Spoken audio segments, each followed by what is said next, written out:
الفاتحة. بسم الله الرحمن الرحيم.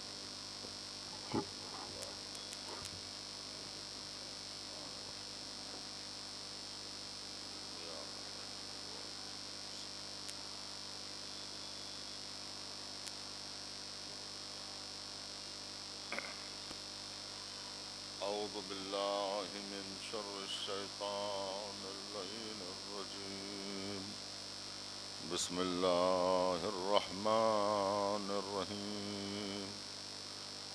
الحمد لله الذي هدانا لهذا وما كنا لنهتدي لولا أن هدانا الله. لقد جاءت رسل ربنا بالحق. الصلاة والسلام على جميع الأنبياء والمرسلين، لا سيما أفضلهم خاتم النبيين محمد صلى الله عليه وآله. صلى الله محمد وآله. الصلاة والسلام على الطيبين الطاهرين المعصومين المظلومين، ولعنة الله على أعدائهم أجمعين. أما بعد، فقد قال رسول الله صلى الله عليه وآله وسلم: إن الحسين مصباح الهدى وسفينة النجاة. صلوات پڑھے محمد. اللهم صل على محمد.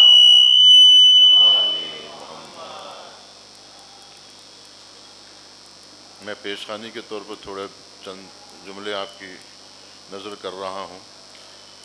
کل جو باتیں میں نے آپ کے سامنے ذکر کی تھیں، فہرست وار دو چار مطالب، اس کی تھوڑی سی وضاحت کر دوں.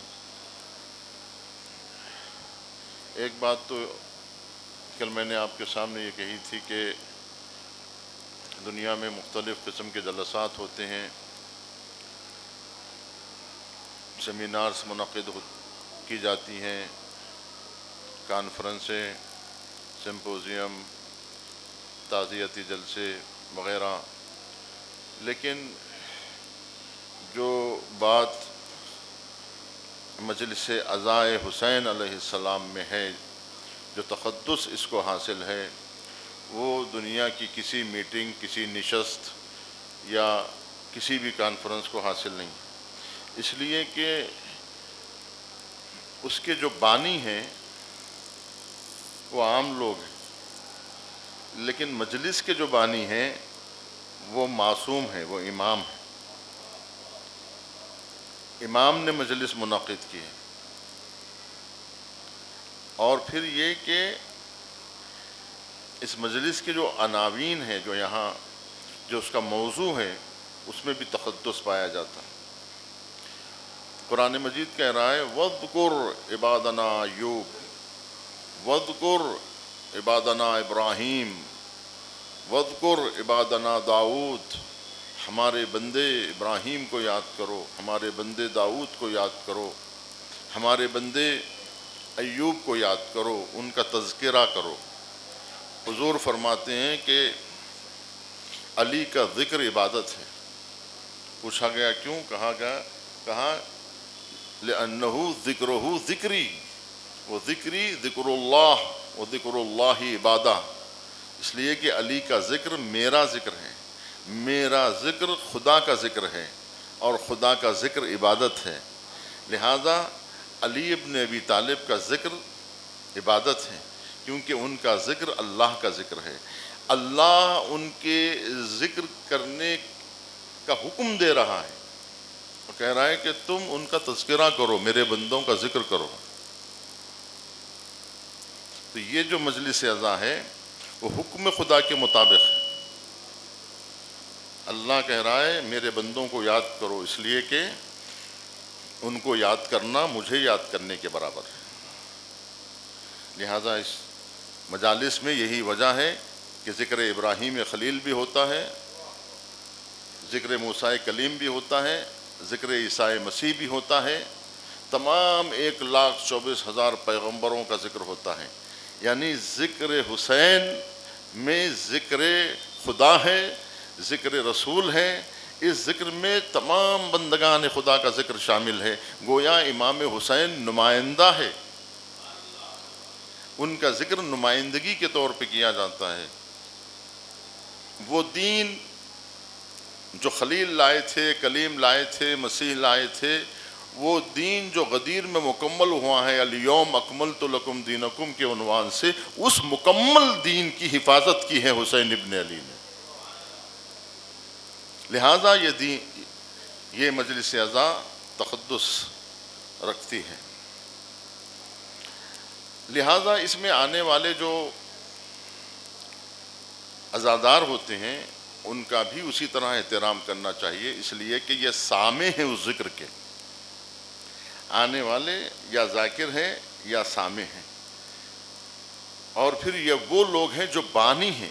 مجلس کے جو بانی ہوں اس کا مرتبہ تو کون ان کے مرتبے کو سمجھ سکتا ہے، جو مجلس کے بانی بنے اور جو لوگوں کو دعوت دے، داعی بنے، داعی بنے۔ اللہ نے داعی کسے کہا؟ مصطفیٰ کو داعی کہا، وَالدَّاعِيَ إِلَى اللَّهِ وَبِإِذْنِهِ سِرَاجًا مُنِيرًا۔ یعنی مجلس کے بانی بننا یہ پیغمبروں کا کام ہے، یہ رسولوں کا کام ہے۔ مجلس کے داعی بننا آسان کام نہیں ہے۔ لوگوں کو ہاتھ جوڑ جوڑ کے بلانا اور وہ لوگ جو خطردہ نہیں ہیں ان کی گویا جو ہے انہیں جھیلنا عام معنوں میں، یہ سب اس وجہ سے کہ ہم بانی بنے ہیں، بانی بنے ہیں، تو لہٰذا جس طرح بانی اسلام کو تکلیفیں پہنچیں ویسے بانی مجلس کے لیے بھی اسے بھی تیار رہنا چاہیے۔ تو یہ بہت بڑی بات ہے کہ کسی کو یہ شرف ملے بانی مجلس بننے کا۔ بہت اچھا لگتا ہے کہ جب امیر لوگ اور بڑے لوگ، جس طرح سے مسیح نے ایک سنت چھوڑی ہے اور اس سنت کو حضور بھی لے کے آگے بڑھے، اور وہ کہ غریبوں کے ہاتھ دھلانا، غریبوں کی خدمت کرنا۔ مسیح اپنے حواریین کا پیر دھلایا کرتے تھے۔ مسیح کم ترین اور کم پیشہ افراد کی قدردانی کیا کرتے تھے۔ مجلس اعزا میں جب یہ دیکھنے کو ملتا ہے تو ہمیں وہ سنت انبیاء یاد آتی ہے۔ اچھا لگتا ہے کہ جب ہم تہران میں ہوتے تھے، آپ بھی گئے ہوں گے شاہ خراسان میں، جہاں مرحوم کانجی جو تہران کے بازار کے رئیس ہوا کرتے تھے، جب وہ اپنے پیٹ پہ پٹکا باندھ کے جب دیگ سے بریانی نکال کر زائرین کی خدمت کرتے تھے اور عزاداروں کی خدمت کرتے تھے تو کتنا اچھا معلوم ہوتا تھا کہ جب امیر لوگ غریبوں کی تواضع کرتے ہیں تو یہ بہت اچھا لگتا ہے۔ یہ گویا ایسا معلوم ہوتا ہے کہ کچھ سیکھا ہے انہوں نے فرش عزا سے، انہوں نے فرش عزا سے کچھ سیکھا ہے، سیرت انبیاء سے انہوں نے کچھ سیکھا ہے۔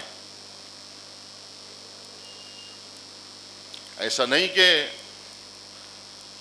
امیر ہو گئے ہیں تو غریب زائرین اور غریب عزاداروں کو پلٹ کر بھی نہ پوچھیں، وہ بھوکے ہیں تو ان کو کھانا نہ کھلائیں، وہ پیاسے ہیں تو انہیں پانی نہ پلائیں، ان کے تواضع نہ کریں، یوں سمجھیں کہ وہ ہمارے مہمان نہیں ہیں، وہ حسین ابن علی کے مہمان ہیں، وہ حسین ابن علی کے مہمان۔ اگر آپ کے گھر میں مہمان آتا ہے تو آپ کیا کرتے ہیں؟ حدیث کیا کہتی ہے؟ اکرم الضیف لو کان کافرا، اگر کافر بھی مہمان بن کر آئے تو اس کی ضیافت کرنا چاہیے، کافر بھی مہمان بن کر آئے تو اس کی ضیافت کرنا چاہیے، دشمن بھی آپ کے گھر آئے تو اس کی ضیافت کرنا چاہیے۔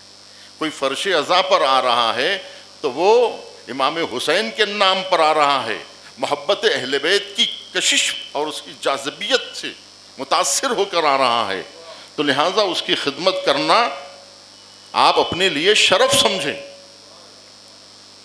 یہ نہیں کہ پیسے کا ضیاع سمجھیں، اسراف سمجھیں، نعوذ باللہ، اس کو اسراف نہ سمجھا جائے،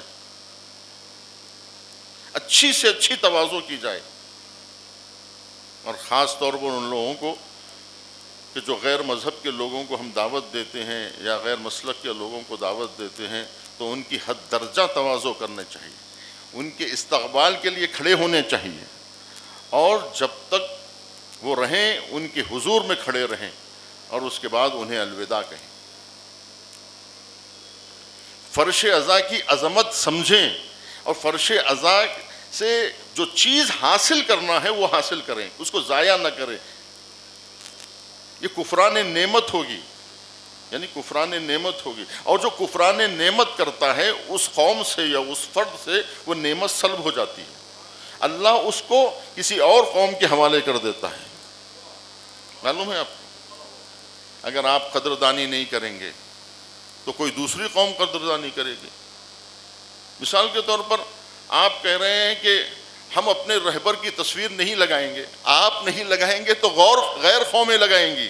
معلوم ہے آپ کو، ابھی کل رات ہم لوگ گزر رہے تھے ایک سبیل کے پاس سے، وہاں جا کے رک گئے کیونکہ وہاں پر 2 تصویریں لگی ہوئی تھیں، اور وہ اہل سنت کی سبیل تھی، اس پر آیت اللہ رئیسی کی تصویر تھی اور قاسم سلیمانی کی تصویر تھی۔ اہل سنت کی سبیل سے کل ہم گزرے، فوٹو بھی ہوگی انشاءاللہ آپ شیئر کریں گے، کہ اہل سنت کی سبیل پر آیت اللہ رئیسی کی اور قاسم سلیمانی کی تصویر، جس پر حکومت جو ہے وہ حساس ہے، اس کے باوجود بھی انہوں نے اس حساسیت کا خیال نہیں کیا۔ آپ کیا سمجھ رہے ہیں؟ عزاداری آپ تک ایسے ہی پہنچ گئی ہے، ان مراجع کی وجہ سے پہنچی ہے، ان کی خدمات کی وجہ سے۔ امام خمینی کیا کہا کرتے تھے کہ ہمارا انقلاب محرم و سفر کی وجہ سے ہے، محرم و سفر است کے اسلام را زندہ نگہداشت است، محرم و سفر ہے کہ جس نے اسلام کو زندہ رکھا ہے۔ آپ کو معلوم ہے آج نائجیریا میں جلوس اذان نکلتے ہیں تو تصویریں کس کی لے کے سامنے انہوں نے شیعت کو پہچانا ہی خمینی اور خامنئی سے ہے۔ تم اگر شیعہ ہو کر اگر ان کی توہین کر رہے ہو تو اس میں تمہاری اوقات معلوم ہو رہی ہے، ان کا نقصان نہیں ہے، تم اپنا نقصان کر رہے ہو۔ اور میں نے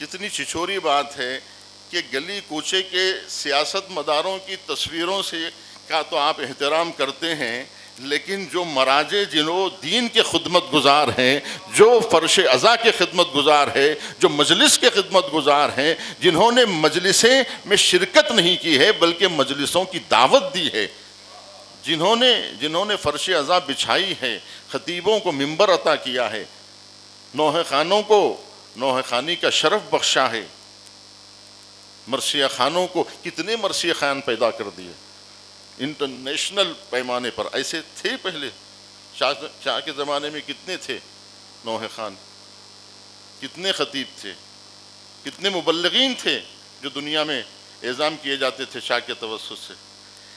آج جو آپ اربعین دیکھ رہے ہیں جہاں ہر مسلک کا آدمی، عیسائی، مسیحی سب آ رہا ہے، یہ انقلاب اسلامی ہی کی تو دین ہے۔ اگر انقلاب اسلامی نہ آتا، وہ لوگ جو صدام کے زمانے میں گئے ہیں عراق، وہ گواہی دیں گے. میں 2004 میں گیا تھا جب صدام معزول ہوا تھا, کوئی نہیں تھے روزے پر. جعفر میاں ہمارے ساتھ تھے. 2 لوگ جو ہیں وہاں روزے امام حسین میں اس وقت, کبھی کبھی تو ہم اکیلے ہی ہوتے تھے. 2004 کی بات میں کر رہا ہوں. تو عرض یہ کرنا ہے کہ یہ انقلاب کی برکات کا اگر آپ خیر مقدم نہیں کرتے ہیں, آپ اگر اس کا احترام نہیں کرتے ہیں, تو یہ آپ کی شرافت پہ حرف آئے گا. بہرحال دنیا سمجھ رہی ہے, منوایا اسے جاتا ہے کہ جس کو منوانے کی ضرورت ہوتی ہے. سورج کے طلوع ہونے کی خبر نہیں دی جاتی, آفتاب خود اپنے آپ کو منوا لیتا ہے نا. آفتاب آمد دلیل آفتاب, آفتاب آمد دلیل آفتاب. سورج کا آنا ہی سورج کے آنے کی دلیل ہے. یہ آج یہ انقلاب سورج کی طرح چمک چکا ہے, جس کی ضیاباریوں سے عالم اسلام ہی نہیں بلکہ تمام دنیا کے انسان اس سے مستفید ہو رہے ہیں. آپ مسلمانوں کو چھوڑیے, غیر مسلمان کتنا متاثر ہو رہے ہیں. انہوں نے اسلام کا یہ چہرہ کبھی دیکھا ہی نہیں تھا.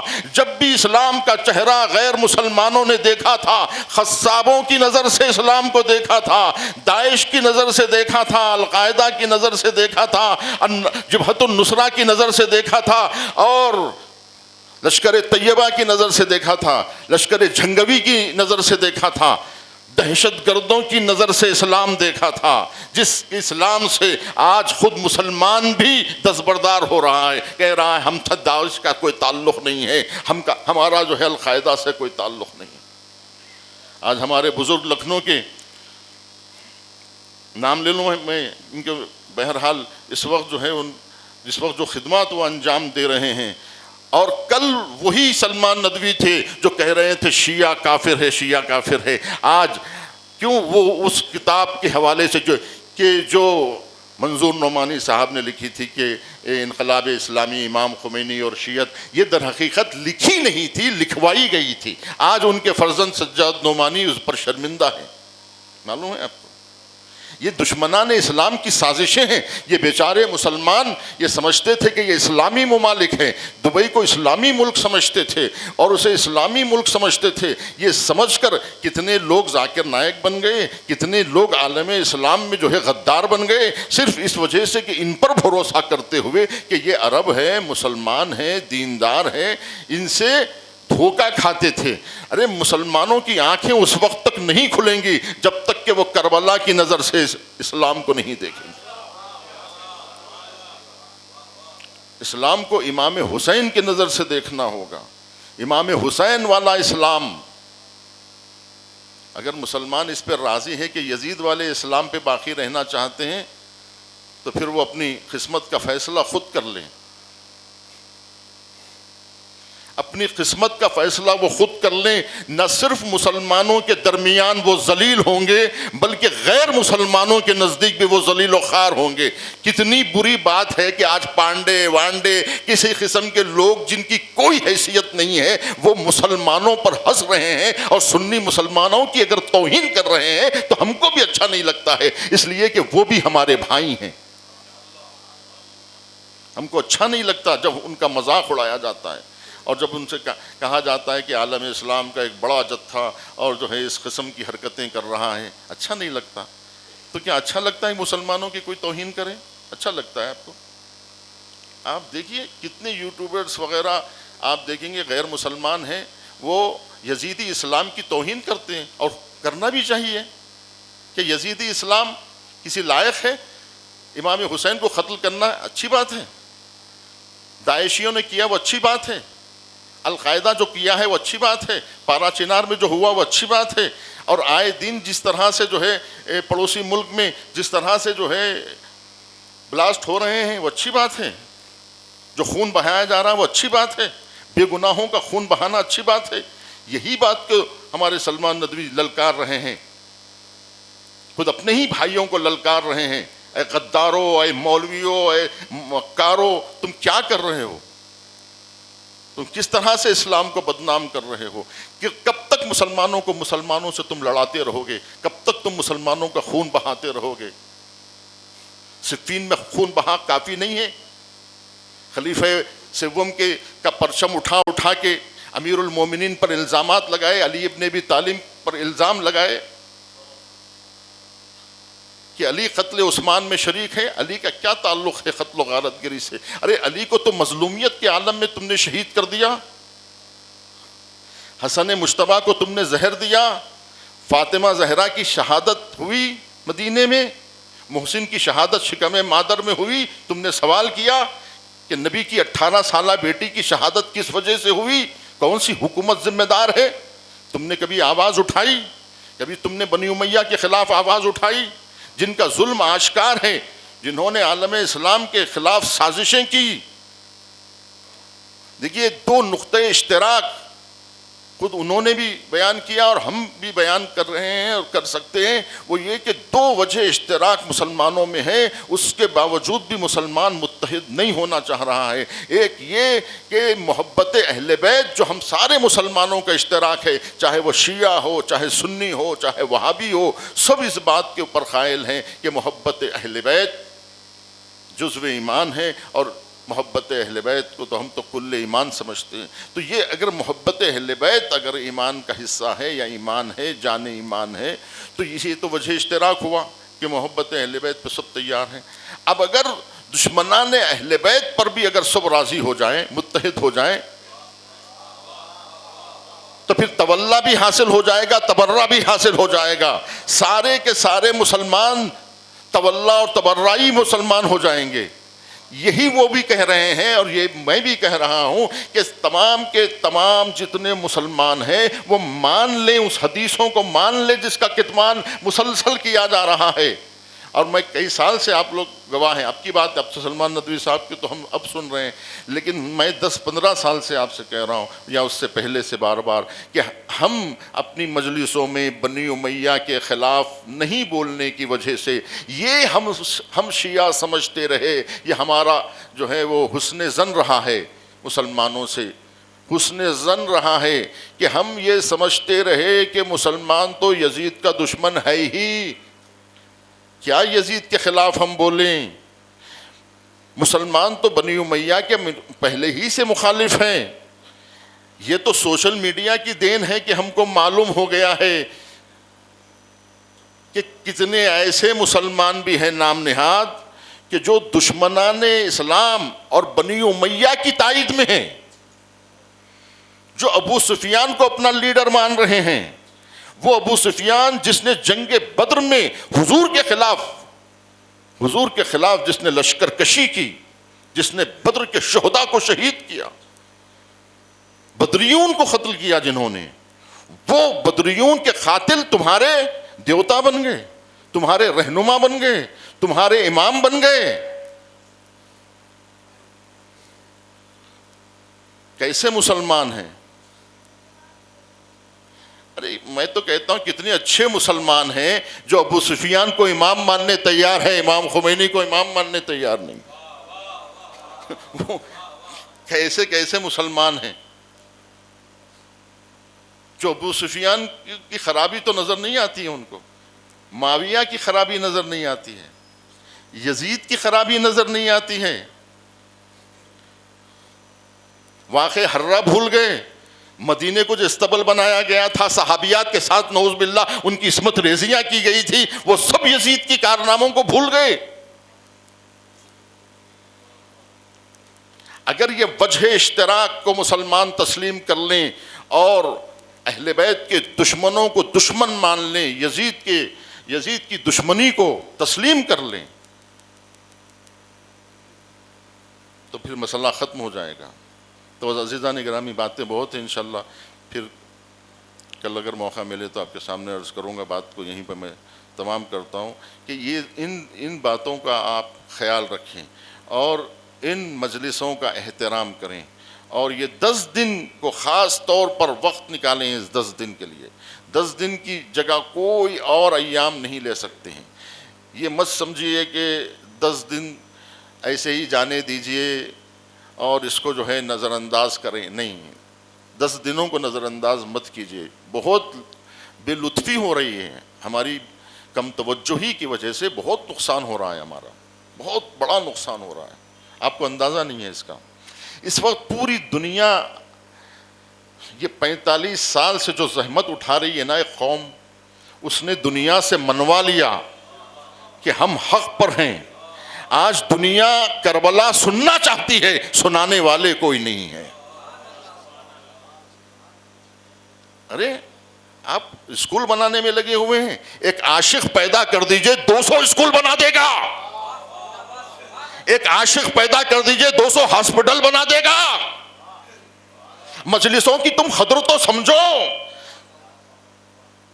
تم کہہ رہے ہیں ایک پیسہ نہیں خرچ کریں گے، بخالت کریں گے، بڑے بڑے اسٹوڈیو نہیں لیں گے. میں بار بار کہہ رہا ہوں، میں نے آخر میں وحید میاں سے بھی کہا کہ بھئی دیکھو کوئی بڑی جگہ لیں گے، تم بھی پڑھو ہم بھی پڑھیں گے، آؤ متحد ہو کر عالم اسلام کو نہیں پوری دنیا کے حریت پسند انسانوں کو دعوت دیں گے. لال بہادر اسٹیڈیم چھوٹا پڑ جائے گا جب کربلا کتھا سنائی جائے گی، جب کربلا انسانی ذہنوں کو متاثر کرے گا. ایک ایک حسینی پیدا ہوگا اور ایسے ایسے حسینی پیدا ہو جائیں گے، تم دیکھتے رہنا. پھر حسینی دنیا میں کتنا بڑا انقلاب پیدا کر دیں گے. آج ایران میں انقلاب سے پہلے آپ بتائیے کہاں تھے تجار، کہاں تھے وہ مخیرین. آج آپ کو معلوم ہے، میں جانتا ہوں ایسے ایسے مخیرین. ایک آپ ریڈیو ٹیلی ویژن اٹھا کے ایران کا پڑھیے، ایک مخیر 200 اسکول بنا دیا. کیا حکومت بنا رہی ہے اسکول؟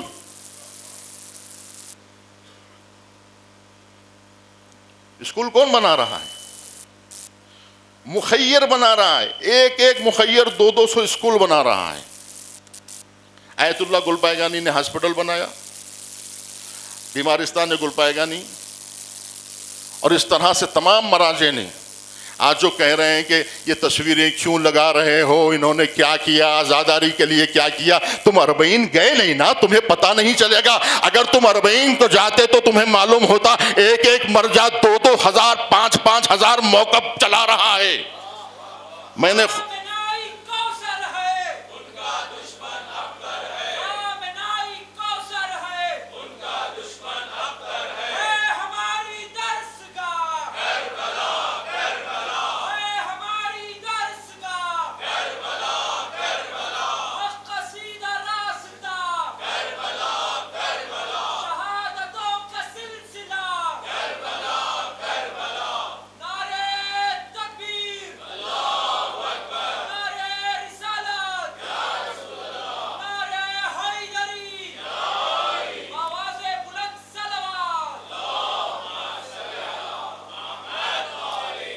تم لوگ ناقدری کرتے رہو آزاداری کی، تم لوگ ناقدری کرتے رہو کربلا کی. میں دعوے کے ساتھ کہہ رہا ہوں، ایک دن ہندوستان میں آئے گا جب ہندو بھائی کھڑے ہو کر کربلا کی مجلس حسین برپا کریں گے. جب ان کو معلوم ہو جائے گا کہ اس مجلس عزا کی وجہ سے آج ایک ایسی قوم پیدا ہو گئی. کربلا کے علاوہ کوئی قوم پیدا کر کے تو بتائے. اگر کربلا نہ ہوتا تو میں قسم کھا کے کہہ رہا ہوں، خدا کی قسم، ایران کے پاس کچھ نہیں ہے کربلا کے سوا.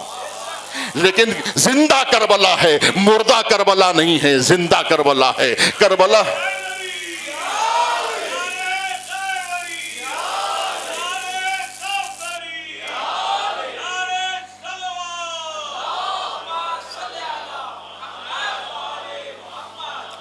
ہم کربلا کا نام لیتے ہیں، انہوں نے کربلا پر عمل کر کے بتایا. ہم کربلا سے صرف یہ دیکھتے کتنی اچھی باتیں پڑھ رہا ہے نوجوان، واہ واہ واہ واہ واہ واہ واہ واہ، سبحان اللہ سبحان اللہ. صرف الفاظ پہ ہم تعریف کر رہے ہیں، لفظوں کی بازی گری ہو رہی ہے، عملی میدان میں کچھ نہیں ہو رہا ہے. میں آخری بات میں آپ سے گزارش کر رہا ہوں، جو چیز دیکھنا ہے آپ کو خطیب کے طور پر، خاص طور پہ مجلس عزا کے خطیب کو کا جو معیار ہونا چاہیے، وہ معیار آپ سن لیجئے.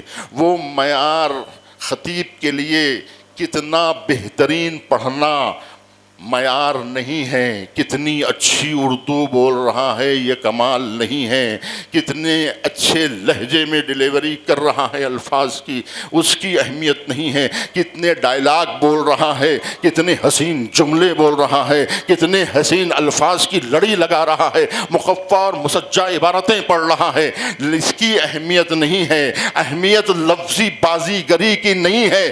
مجلس عزا میں جو خطیب ہونا چاہیے اس کی ایک کوالٹی ضروری ہے، وہ ہے صداقت، وہ ہے سچائی، وہ ہے مستند۔ آپ جو پڑھ رہے ہیں وہ مستند پڑھ رہے ہوں، اس کی اہمیت ہے۔ یہی وجہ ہے کہ روایت بہت لوگ بیان کرتے ہیں، مستند روایتیں بیان کریں، اور روایت بیان کرنے کا طریقہ ہی یہی ہے، آداب یہی ہے کہ لاوارث حدیث منبر سے نہ پڑھی جائے، وہ حدیث پڑھی جائے جس کا سلسلہ روات موجود ہو، اور سلسلے روات میں کوئی ناسبی نہ ہو، کوئی خارجی نہ ہو، ویسی حدیث پیش کی جائے۔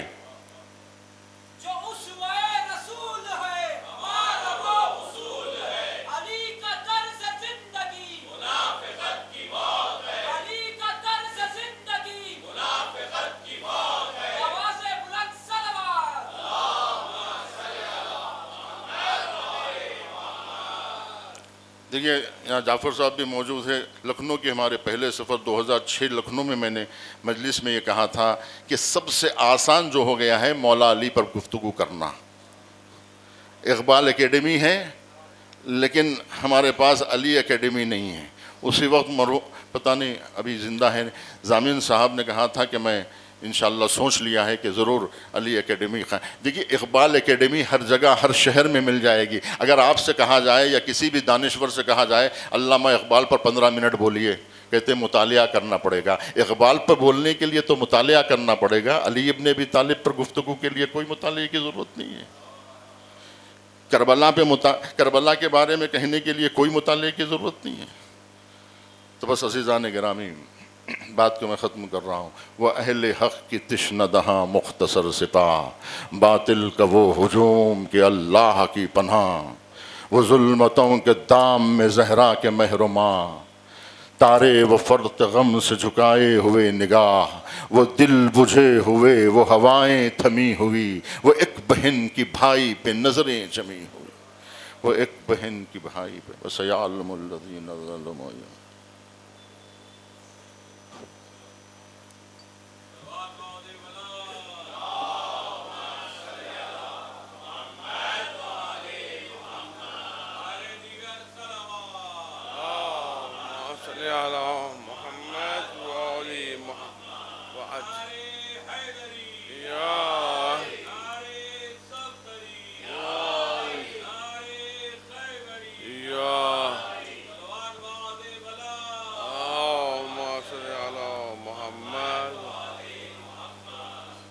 فاتحہ۔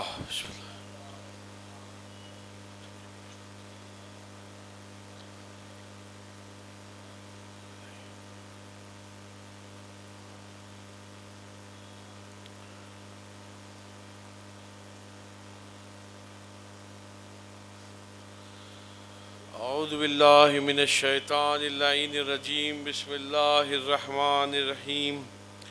الحمد للہ الذی ہدانا لہذا وما كنا لنہتدی لولا ان ہدانا اللہ، لقد جاءت رسل ربنا بالحق، والصلاة والسلام والتحیۃ والاکرام علی النبی الامی المکی المدنی القرشی الہاشمی مولانا سید العرب والعجم، جسمہ مطہر مقدس معطر، نور الہدی مصباح الظلم، شفیع الامم، صاحب جود والکرم، مولانا محمد مصطفیٰ وعلی علی مرتضیٰ وعلی فاطمۃ الزہراء بنت محمد مصطفیٰ وعلی حسن مجتبیٰ وحسین مظلوم بکربلاء، اللہم والی من والاہم وعاد من عاداہم وانصر من نصرہم واخذل من خذلہم، الذین اذہب اللہ عنہم الرجس اہل البیت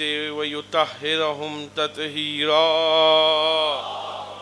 صلی علی محمد وآلہ الطیبین الطاہرین المعصومین المنتجبین المنتخبین ولعنت اللہ علی اعدائہم وغاصب حقوقہم ومنکر فضائلہم ومصائبہم من لیلنا الى قیام یوم الدین آمین یا رب العالمین.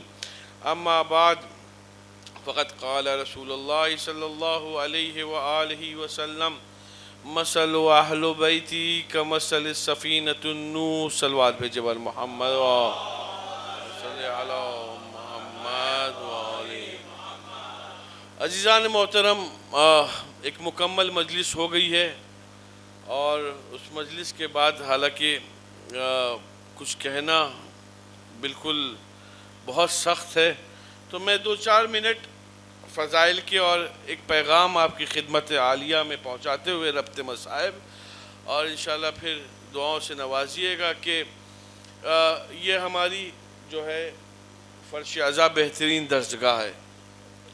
اور میں نے اسی سلسلہ مجالس میں ایک جگہ پہ یہ بھی کہا تھا کہ یہ فرش عزا وہ بہترین جگہ ہے جہاں پر وقت کے امام کا سچا سپاہی بنایا جا سکتا ہے.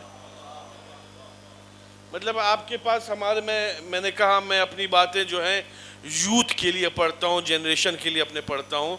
میرے یوتھ کے پاس اتنی ٹائم نہیں ہے میرے بھائی، تو جو کچھ اس کو لینا ہے اسی فرش عزا سے لینا ہے، جو کچھ اس سے سیکھنا ہے اسی فرش عزا سے سیکھنا ہے. دیکھیے، محبت کا دعویٰ تو بہت سارے لوگ کرتے ہیں، لیکن محبت میں کیسی صداقت ہونی چاہیے، کتنی صداقت ہونی چاہیے، یہ امپورٹنٹ ہے. خطباء اور ذاکرین اکثر یہ بتاتے ہیں کہ علی کے شیعہ کو کچھ نہیں ہونے والا قبر میں. جوانوں، بیدار ہو کے اس جملے کو سننا، یہ حقیقت ہے کہ علی کے شیعوں کو کچھ نہیں ہونے والا قبر میں، بغیر سوال و جواب کے چلے جائیں گے. لیکن یہ بھی تو بتاؤ اس شیعہ کا معیار کیا ہے، یہ بھی تو بتاؤ شیعہ کا معیار کیا ہے. تم تو بتاتے ہو شیعہ ایسے، پھر تیار کیوں نہیں کرتے ویسے شیعہ؟ پھر ویسے شیعہ تیار کیوں نہیں کرتے؟ ویسے تیار کرو، تمہاری بات بالکل حق ہے. دھوکہ نہ دو پبلک کو، بتاؤ کہ شیعہ کی منزل کیا ہے اور پھر کوشش کرو ویسے ہی شیعہ بناؤ. دیکھیں، محبت کا دعویٰ قبلہ نے بھی اشارہ کیا، محبت کا دعویٰ سب کرتے ہیں، پوری دنیا کرتی ہے، لیکن محبت اسی وقت قبول ہوگی جب اس کے دشمن سے آپ دشمنی بھی کریں. ایسے کیسے ہے بھائی کہ آپ اپنے بیٹے کو چاہتے ہیں اور اپنے بیٹے کے دشمن کو بھی چاہتے ہیں؟ کوئی لاجک تو نہیں بن رہی ہے نا بھائی، کوئی منطق تو نہیں نہ بن رہی ہے.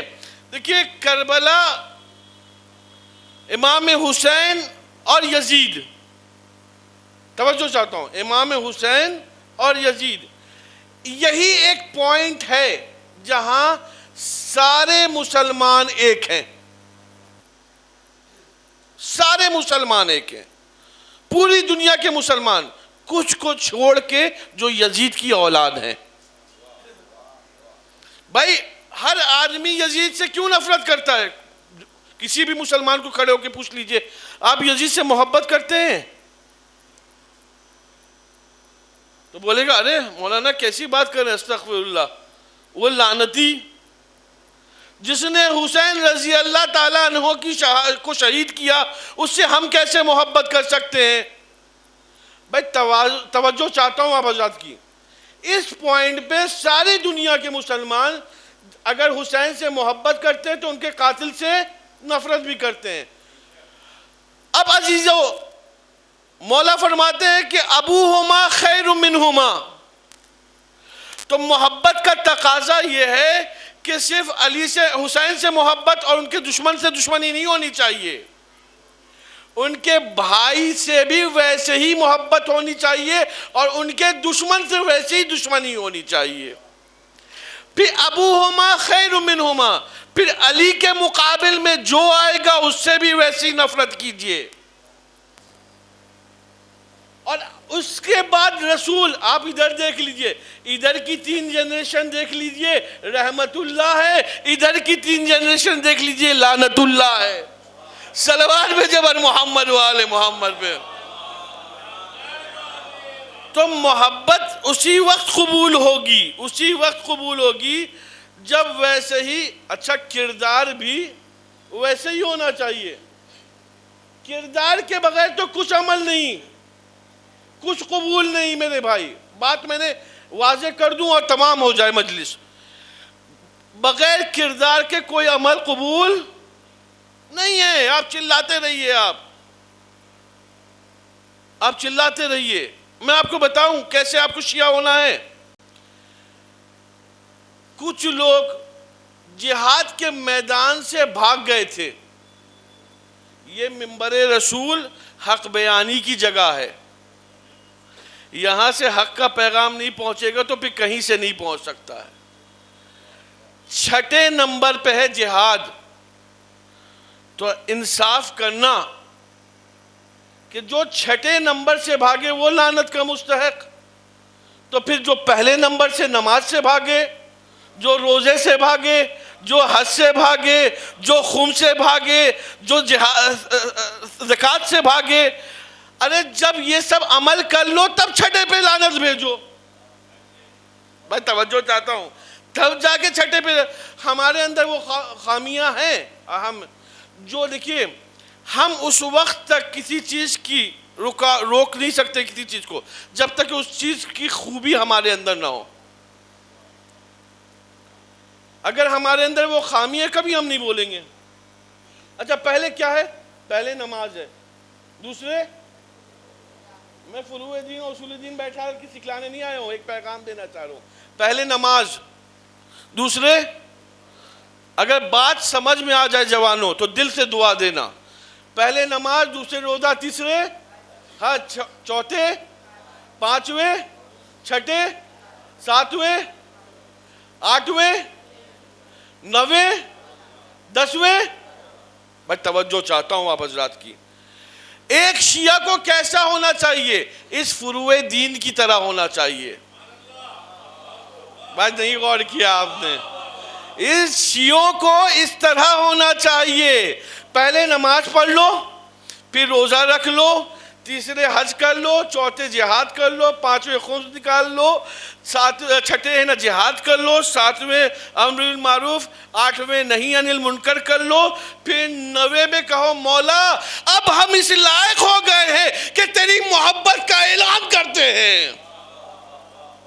اور جب یہ ساری خوبیاں آ جائیں تو مولا آپ کے دشمنوں میں جو خرابی تھی وہ اب مجھ پہ نہیں ہے, اس لیے میں آپ کے دشمنوں پہ لعنت بھیجتا ہوں. صلوات بھیجے بر محمد و آل محمد. اس سے بہتر درود بھیجے بر محمد و آل. خدا کی قسم جوانوں اگر میری بات سن لو اور دعاؤں سے نوازنا. آل محمد تم کو اپنے جیسا بنانا چاہتے ہیں. تمہاری فکر کو اپنے فکر کے جیسا بنانا چاہتے ہیں. اگر لطف آ جائے دعاؤں سے نواز دیجیے گا. اپنے جیسا بنانا چاہتے ہیں. مولانا آپ کیا بول رہے ہیں؟ آل محمد جیسے ہو جائیں گے؟ قبلہ بیٹھے ہوئے ہیں, علماء بیٹھے ہوئے ہیں, طلاب بیٹھے ہوئے ہیں. اللہ چاہے تو اپنے جیسا بنا دے. حدیث قدسی کا جملہ ہے. میں توجہ چاہتا ہوں. یہ تو آل محمد. کیوں؟ جب آپ آل محمد کی بات سنیے گا تو آل محمد, آپ کی فکر پھر آل محمد جیسی ہو جائے گی. آپ کی فکر آل محمد جیسی ہو جائے گی. توجہ چاہتا ہوں. سلمان, بیداری کے ساتھ سن لینا, 2 سے 3 منٹ. سلمان فارس کے ہیں لیکن کردار اتنا بلند کہ فارس والا منیت کی منزل رکھتا ہے. فارس والا منیت کی منزل رکھتا ہے. نزدیک والے تو منافق ہیں قرآن کی نگاہ میں بہت سارے. ٹھیک ہے, کردار امپورٹنٹ ہے. اب یہ بتائیے, یہ خندق کس نے مشورہ دیا تھا کھولنے کا؟ آپ سنتے آئے ہیں خطبہ کو. خندق کا مشورہ کس نے؟ میں میدان خندق نہیں پڑھنے والا ہوں، لیکن مجھے بتاؤ یہ خندق کا مشورہ کس کا تھا؟ جناب سلمان کا تھا نا۔ جب سب خندق کھود رہے تھے، سب خندق کھود رہے تھے، جتنے اصحاب جناب سلمان، اچھا ہمارے پر عجیب الزام لگایا جاتا ہے کہ ہم اصحاب کی نا تعریف نہیں کرتے۔ یہی الزام تو ہم سامنے والے پہ لگا سکتے ہیں، نہیں غور کیا؟ یہی الزام تو ہم سامنے والے پہ لگا سکتے ہیں۔ ہم نے تو کبھی کسی مولوی کے منہ سے سلمان کی تعریف ہوتے ہوئے نہیں دیکھا، ابو ذر کی تعریف ہوتے ہوئے نہیں دیکھا، مقداد کی تعریف ہوتے ہوئے نہیں دیکھا، مالک اشتر کی تعریف ہوتے ہوئے نہیں دیکھا۔ ارے ہم جس کو صحابی مانتے ہیں آپ مانتے ہی نہیں ہیں۔ ہم نے تو آج تک نہیں دیکھا آپ نے تعریف کی ہو ایک سلوار بھیجے بر محمد و آل محمد۔ اچھا سب خندق کھول رہے تھے، سب خندق کھود رہے تھے، سارے کے سارے خندق کھود رہے تھے۔ توجہ چاہتا ہوں، جتنے خندق کھود رہے تھے نا سب نعت پڑھ رہے تھے نبی صلی اللہ علیہ وسلم کی۔ ایک درود بھیجے محمد و آل محمد۔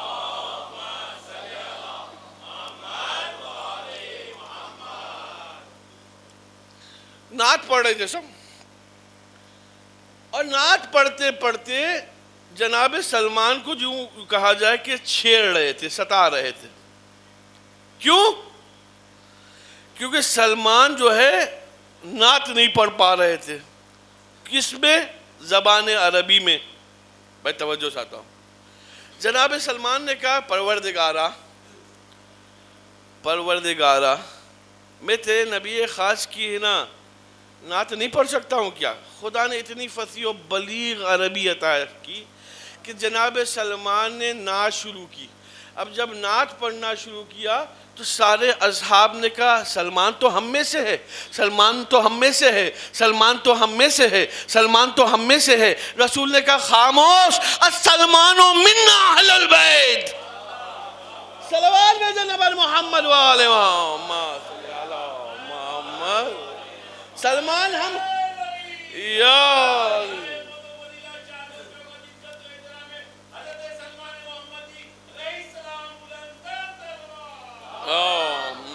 صلی اللہ محمد۔ اب تاریخ اگر آپ کی نگاہ میں ہو تو میں اپنی بات کو دلیل کے طور پر پیش کر دوں کہ سلمان کی فکر آل محمد کی فکر تھی۔ سلمان نے اپنے مقام کو اتنا بلند کیا کہ آل محمد نے کہا سلمان ہم میں سے ہے۔ تاریخ یاد ہے یا نہیں؟ جنگ احد کس سن میں ہوئی ہے؟ جوانوں خاموش نہیں رہنا، بہت تکلیف ہوگی اگر اس جملے پہ نہیں بولے۔ جنگ احد کون سے سن میں ہوئی؟ کہا 3 ہجری میں۔ جنگ خندق کس میں ہوئی؟ 5 ہجری میں۔ مشورہ کس کا تھا خندق کھودنے کا؟ سلمان کا۔ میں کہوں گا سلمان آپ کا مشورہ کیوں تھا کہ خندق کھودا جائے؟ کہا اس لیے تھا کہ عمرو بن عبدود اندر نہ آ سکے۔ نہیں غور کیا آپ نے؟ عمرو بن عبدود اندر نہیں آ سکتا، اندر تو آ گیا عمرو بن عبدود۔ نہیں غور کیا آپ نے؟ اندر تو آ گیا عمرو بن عبدود، تو اس کی وجہ سے تو سلمان کا مقصد تو فوت ہو گیا۔ سلمان کا مقصد تو فوت ہو گیا کیونکہ عمرو بن عبدود اندر آ گیا۔ نہیں غور نہیں کیا آپ نے۔ سلمان نے خندق اس لیے نہیں کھدوائی تھی کہ باہر والا اندر نہ آ سکے۔ سلمان نے خندق اس لیے کھدوائی تھی کہ اندر والے باہر بھاگ نہ سکے۔ صلوات بھیجو بر محمد و آل محمد۔ اس سے بہتر درود بھیجو بر محمد و آل محمد۔ اس سے بہتر درود بھیجو بر محمد و آل محمد۔ ہر چیز پہ اعتراض۔ اب احد کا نام لے لیا ہے، خندق کا نام لے لیا ہے، حالانکہ میں نے نہ احد پڑھا نہ خندق پڑھا، ایک اشارہ کیا میں نے، ٹھیک ہے؟ تو اب بات آئی تو ایک اشارے میں خیبر بھی سنا دیتا ہوں. سلوات بھیجے بر محمد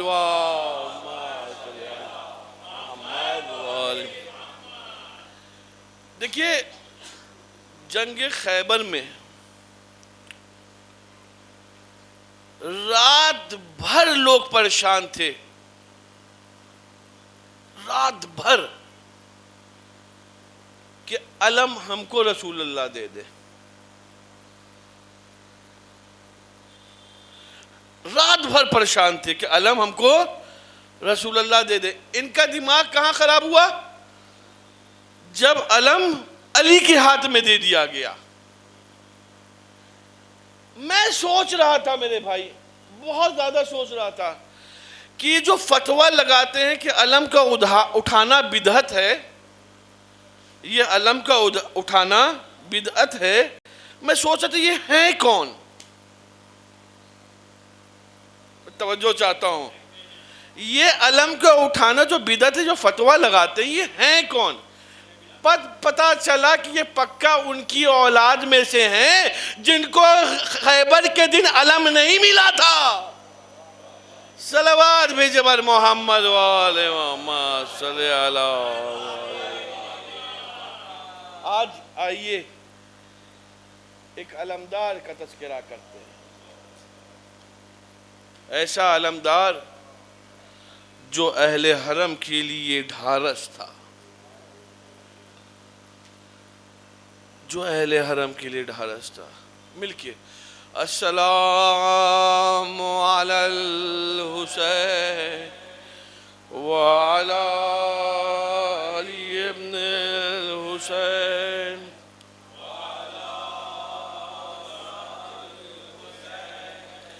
وعلی اصحاب الحسین. مل کے اللہم علی الحسین وعلی علی ابن الحسین وعلی اولاد الحسین وعلی اصحاب الحسین. مل کے السلام علی الحسین وعلی علی ابن الحسین وعلی اولاد الحسین وعلی اصحاب الحسین. آئیے آج کربلا چلتے ہیں. کربلا اور مصیبت خود محسوس کیجئے. مصائب سننے اور سنانے کی چیز نہیں ہوتی ہے. مصائب کو احساس کیجئے کہ آل محمد پہ کیسی مظلومیت آئی ہے. یہ علمدار صرف ایک بار اس نے اجازت نہیں مانگی مولا سے. میرے آقا میرے مولا ہر بار اجازت مانگتے ہیں. مولا یہ کہہ کے کہتے ہیں کہ اے عباس تم میرے لشکر کے سل پہ سالار ہو. انصار چلے گئے، اقربا چلے گئے، مولا آئے، مولا عباس تشریف لائے، کہا آقا اجازت دیجئے. اجازت مانگا، کہا اب بھیا عباس تم میرے لشکر کے سپاہ سالار. مولا عباس نے کیا کہا؟ وہ مولا وہ لشکر ہی کہا جس کا میں سپاہ سالار. مولا میرے گود کے پالے ہوئے مارے گئے، میرے گود کے پالے ہوئے مارے گئے. اللہ اکبر. یہ بات ہو ہی رہی تھی کہ خیمے سے آواز اٹھی العطش العطش العطش. مولا حسین نے کہا یہ آواز سنائی دے رہی ہے عباس؟ کہا جی مولا. کہا ایک کام کرو پہلے پانی لے آؤ. اللہ اکبر. مولا عباس نے مشکیزہ اٹھایا، پشت فرس پہ بیٹھے. تاریخ نے کہا کہ ان کے جو پرچم پہ لکھا ہوا تھا وہ یہ لکھا ہوا تھا کہ نصر من اللہ وفتح قریب. مولا نے اس پرچم کو لیا اور اس پہ لکھا انا للہ.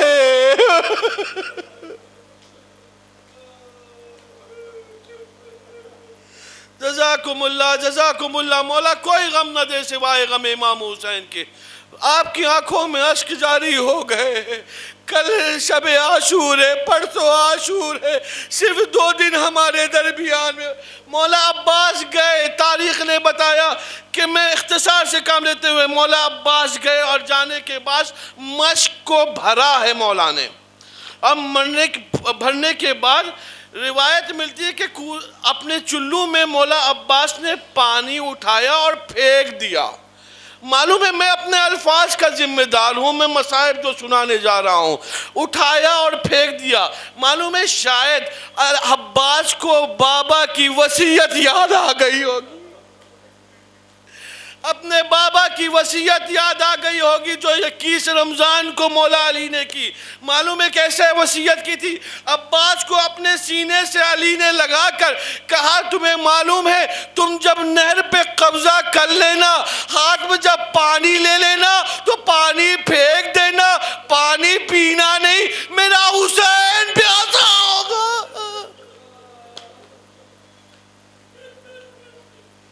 جزاکم اللہ.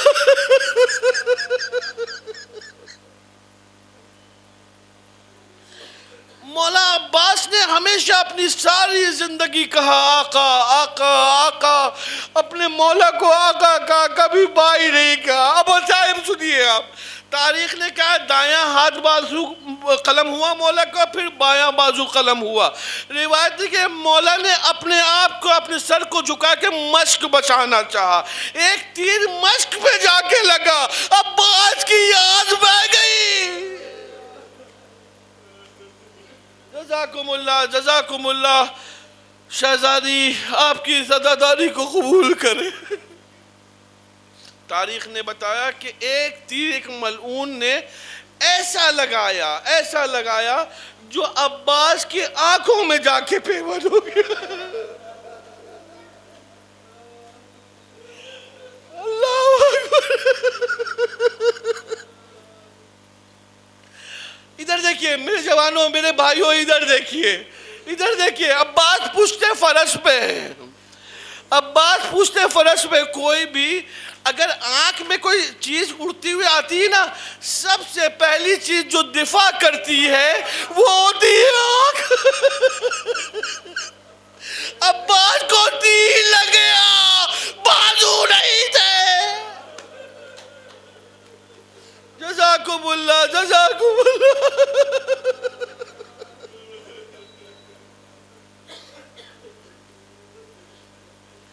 میں 2 منٹ اور مصائب پڑھوں گا.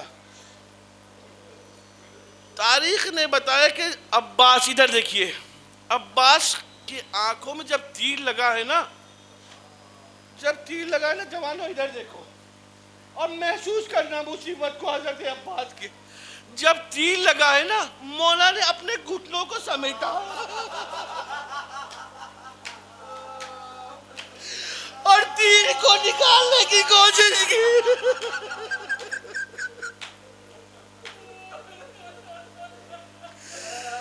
تیر کو نکالنے کی کوشش کی. ایک ملعون آگے بڑھتا ہے، عباس کے سر پہ گرد مار دیتا ہے.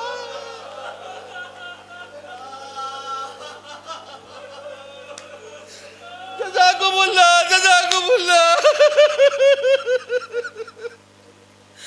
عباس پوچھتے فرش سے زمین پہ آتے.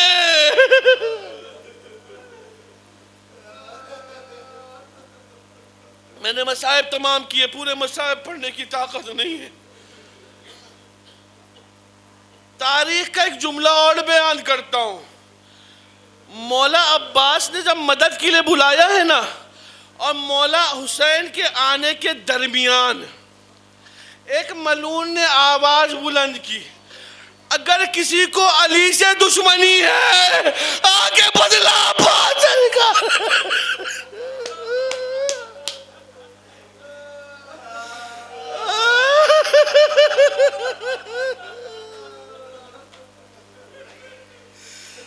جزاکم اللہ.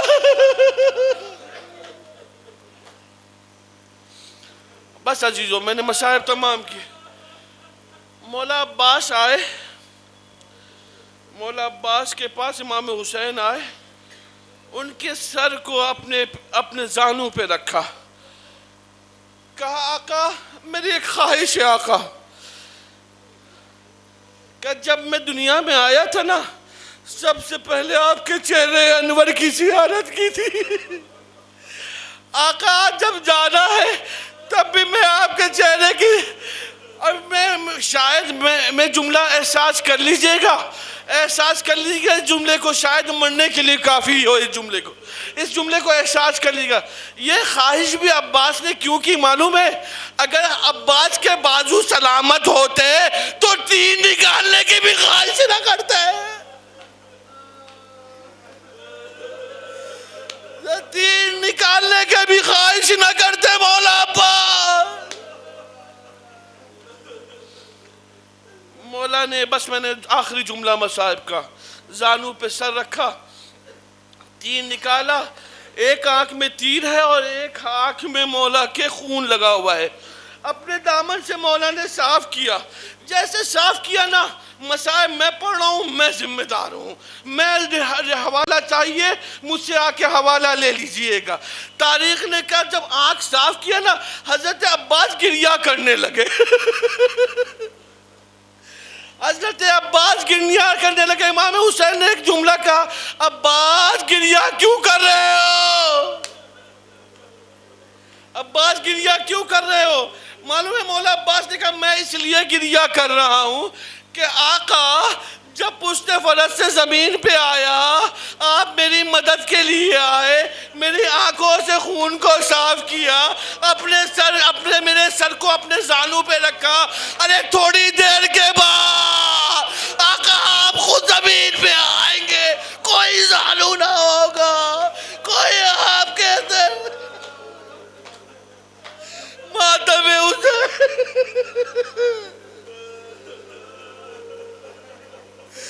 ماتم حسین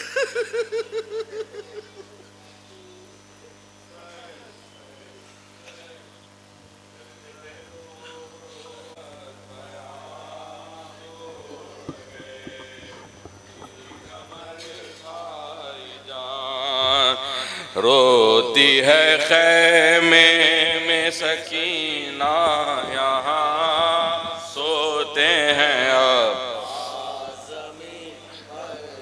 ہاں کرتے تھے رو رو کے یہ حضرت بیاں توڑ گئے میری کمر یار مر گیا کہ بر پدر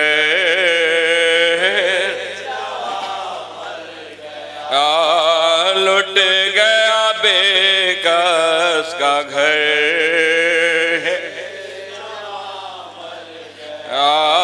تھام لو میری کمر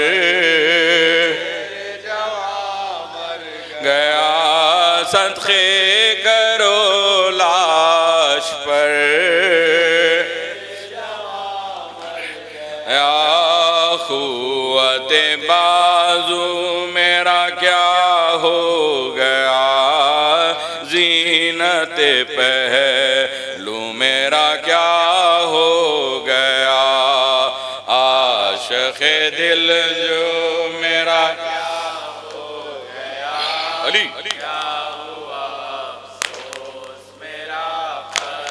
جارے ہم کو سنبھالے گا کون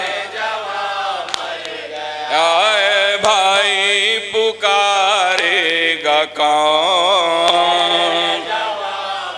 علی لاش اٹھائے گا کون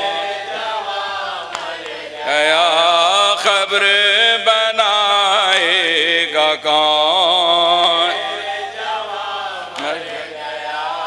کیا ہوا سخائے سکینہ کو کس نے کیا میرا بھرا گر تباہ کیا ہوئی عباس برادر کی چاپ گئی وہ ہاں ارے کون خبر لے میری ارے کسی تلخ ہوئی زندگی ارے چلتی ہے دل پر چھری گیا توڑو نہ غربت میں میری آس اٹھو دیکھو حسین آیا ہے عباس اٹھو روتا ہے مظلوم بسد یاس اٹھو اٹھو جان کرتے تھے رو رو کے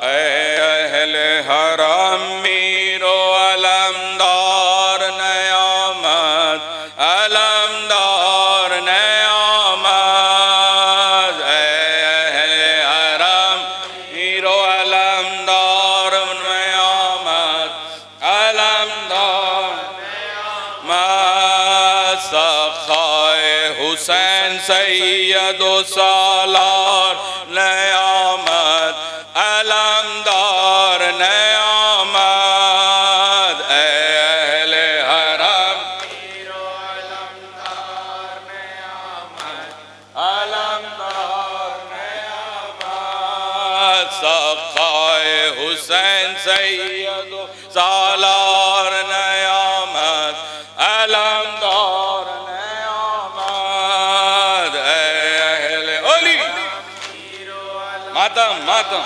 نیامت علمدار نیامت اے اہل حرم میرو علمدار نیامت علمدار نیامت اے اہل حرم میرو علمدار نیامت علمدار نیامت سقائے حسین سید و سالار نیامت علمدار نیامت اہل حرم میرو علمدار نیامت علمدار نیامت علی عباس علی شہ کے علمدار سدھارو عباس علی علمدار سدھارو عباس علی شہ کے علمدار سدھارو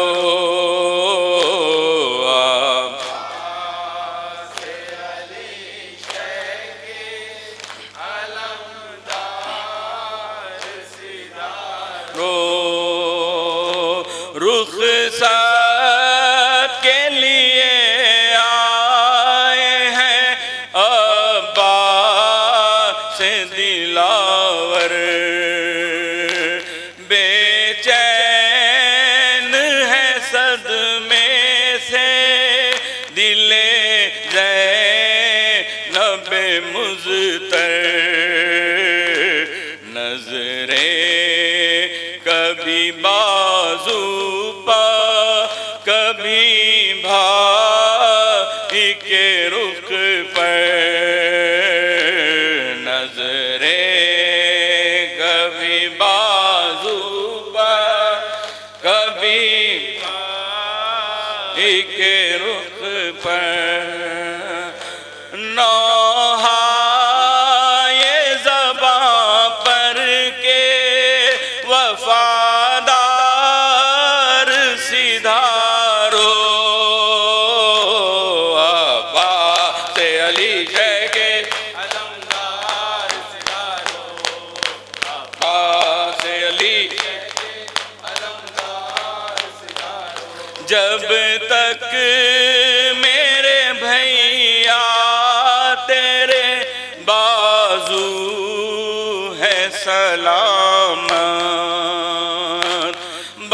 بازو میرے باندھے یہ کسی میں نہیں ہمت، مرنے کی رضا لے کے جو تم ہوتے ہو رخصت، مرنے کی رضا لے کے جو تم ہوتے ہو رخصت، زندہ ہے ہمارے لیے تیار سدھارو، عباس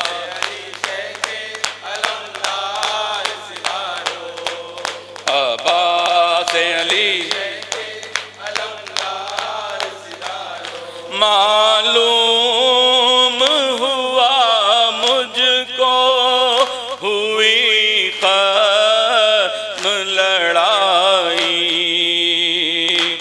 لاکھوں کے مقابل ہوا تنہا میرا بھائی، ہو جائے گی بھیا کے سر و تن میں جدائی، ہو جائے گی بھیا کے سر و تن میں جدائی، اب کون ہے بے کس کا مددگار سدھارو، عباس علی شیخ علمدار سدھارو، عباس علی شیخ علمدار سدھارو، چادر میری چھن جائے گی جب تم نہ رہو گے، اور شمر سکینہ کو لگائے گا تماچے، بیمار پبر سیں گے ستمگاروں کے درے، بیماروں پہ برسیں گے ستمگاروں کے درے، ڈھائیں گے بہت ظلم جفاکار سدھارو،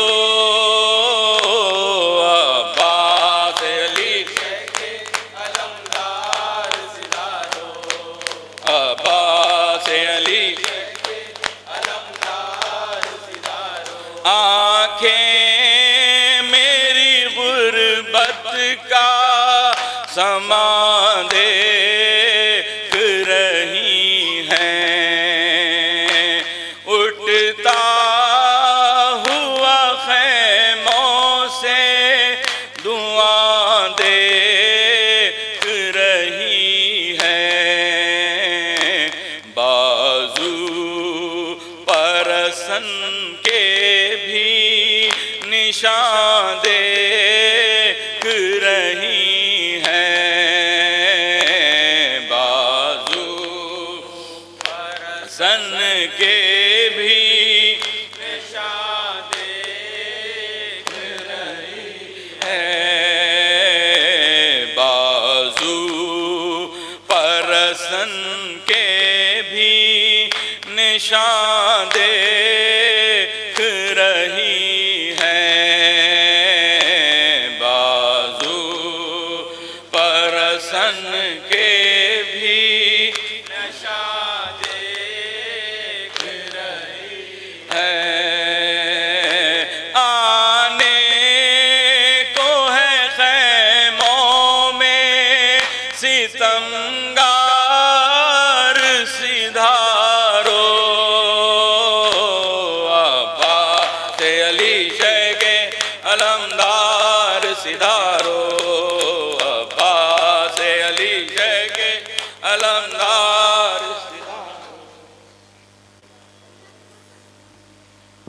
ہائے میرے عباس، ہائے میرے عباس، ہائے میرے عباس، ہائے میرے عباس،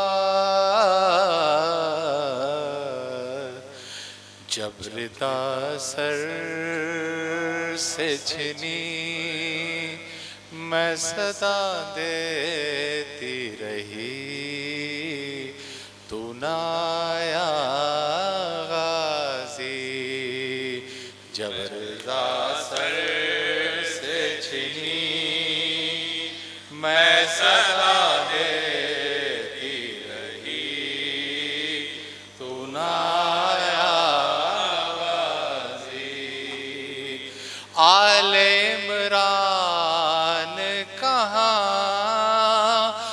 اور زندان کہاں، یہ بہن قید ہوئی، تو نہ آیا غازی، جب ردا سر سے چھنی میں صدا دیتی رہی، تو نہ آیا غازی، ہم کو پانی نہ ملے تیری خوشبو تو رہے، تیرے بازو نہ کٹے چاہے مشکی سچ دے، یہ مگر ہو نہ سکا تیرے بازو ہیں جدا، مجھ پہ ہے تشنا لبی، تو نہ آیا غازی،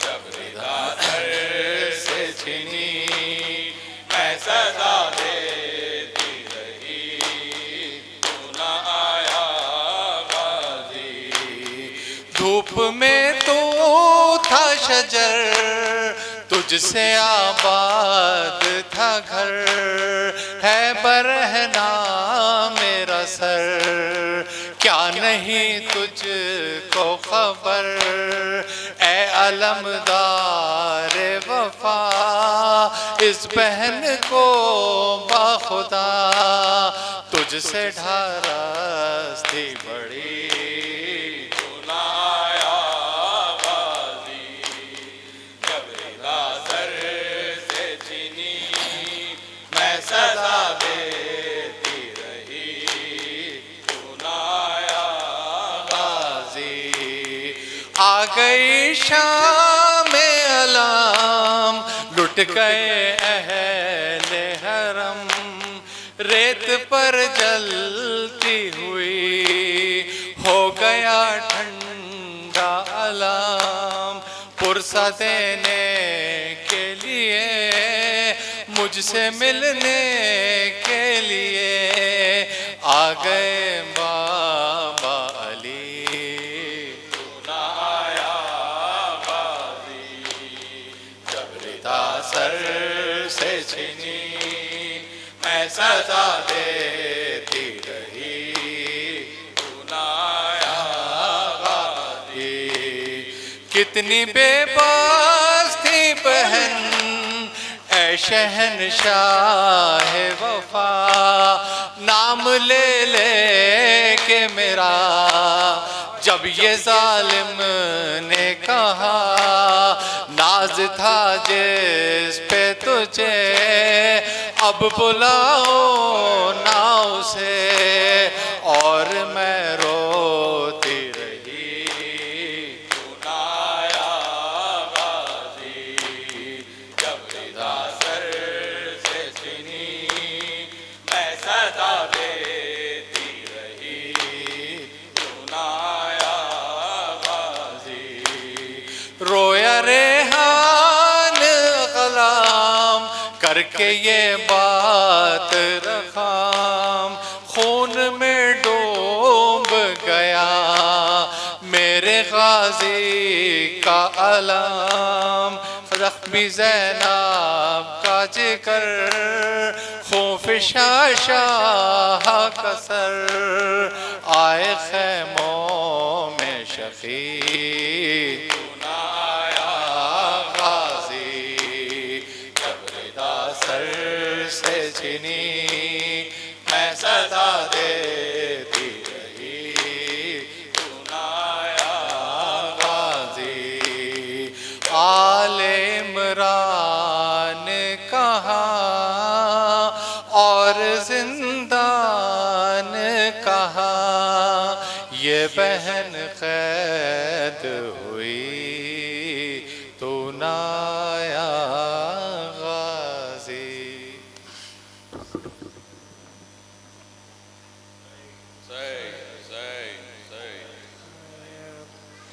تھا یہ عباس کا نوحہ جب میرے ہاتھ کٹے، تھا یہ عباس کا نوحہ جب میرے ہاتھ کٹے، تھا یہ عباس کا نوحہ میرے ہاتھ کٹے، جس گھڑی ہاتھ قلم ہو گئے میرے آقا، میں نے مشکی سے دانتوں سے سنبھالا مولا، مشق کو تیر نے چھیدا، مشق کو مشق کو تیر نے چھیدا، جب میرے ہاتھ کٹے، تھا یہ عباس کا نوحہ جب میرے ہاتھ کٹے، تھا یہ عباس کا نوحہ جب میرے ہاتھ کٹے. ظلم جو مجھ پہ ہوئے ہیں وہ سناؤں کیسے، ایک شقی گرز ستم مار کے سر پر میرے، مجھ کو گھوڑے سے گرایا، مجھ کو گھوڑے سے گرایا، مجھ کو گھوڑے سے گرایا، جب میرے ہاتھ کٹے، تھا یہ عباس کا نوحہ جب میرے ہاتھ کٹے، تھا یہ عباس